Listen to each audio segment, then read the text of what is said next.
Bonjour, bienvenue pour un nouveau vidéoblog qui va évoquer le problème, le phénomène des faux spin-offs. Bon alors, je vous explique pourquoi, tout simplement parce que l'annonce vient d'être faite. M6 va lancer la version spin-off de NCIS, à savoir NCIS Los Angeles, très vite après sa diffusion aux États-Unis, qui est toujours en cours. C'est-à-dire qu'on va pouvoir la voir, excusez-moi, je regarde mes notes, très exactement, à partir du vendredi 12 mars à 20h40, donc le spin-off de NCIS débarque en France. Et cela me permet justement, non pas de parler de NCIS LA, si peut-être à la fin, mais en tout cas de vous parler de ce qu'on appelle des spin-offs, mais qui ne sont pas en fait des spin-offs. Alors, résumons, un spin-off véritablement, une série dérivée, c'est dans l'absolu une série déjà originale à l'intérieur de laquelle un personnage commence à éclore, commence à se créer et commence à avoir vraiment une telle personnalité, tellement importante, qu'on pense peut-être qu'il mériterait sa série à lui tout seul.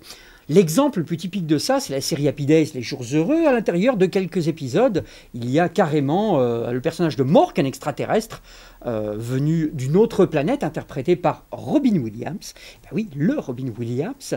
Et au départ, c'était prévu pour 1 puis 2 épisodes. Et le personnage est tellement fantastique que l'idée germe d'en faire une série dérivée, Mork and Mindy. C'était le cas avec plein d'autres séries comme ça. Mais là, on peut véritablement parler d'un spin-off, d'une série dérivée, en prenant un personnage, une action, une situation, et en faisant une autre série derrière.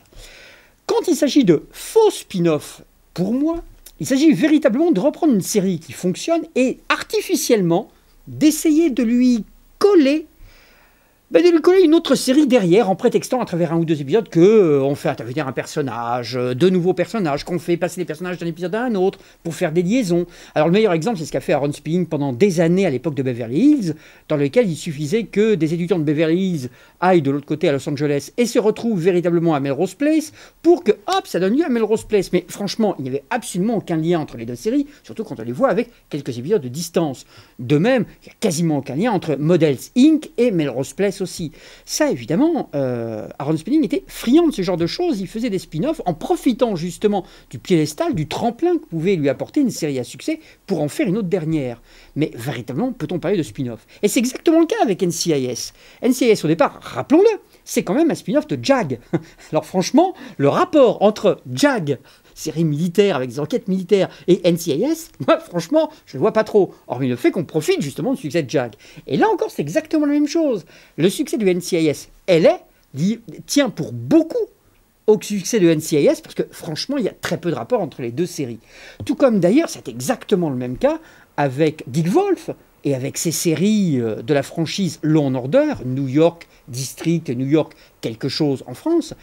Parce que franchement, s'il y a New York Unité Spéciale, New York Esprit Criminel, enfin, pardon, Esprit Criminel, Criminal Intent, désolé, vous voyez un peu la langue fourche, s'il y a toutes ces séries-là, c'est véritablement parce qu'il y a un nom au départ, mais les séries ont quand même peu de rapports les unes entre les autres.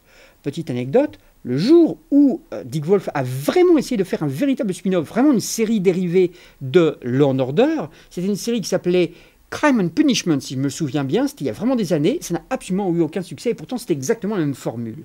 Là, en effet, ces séries sont différentes. NCIS LA est très différente de NCIS. NCIS c'est une équipe, c'est une famille, il y a un ton humoristique. Là, c'est un buddy movie, c'est carrément l'arme fatale avec 2 personnages principaux. Rien que dans le générique, quand on voit les 2 personnages avancer vers nous au ralenti, avec une bombe qui explose derrière un rideau de flammes, on se dit que franchement, on est dans les années 80, on n'est pas vraiment de NCIS.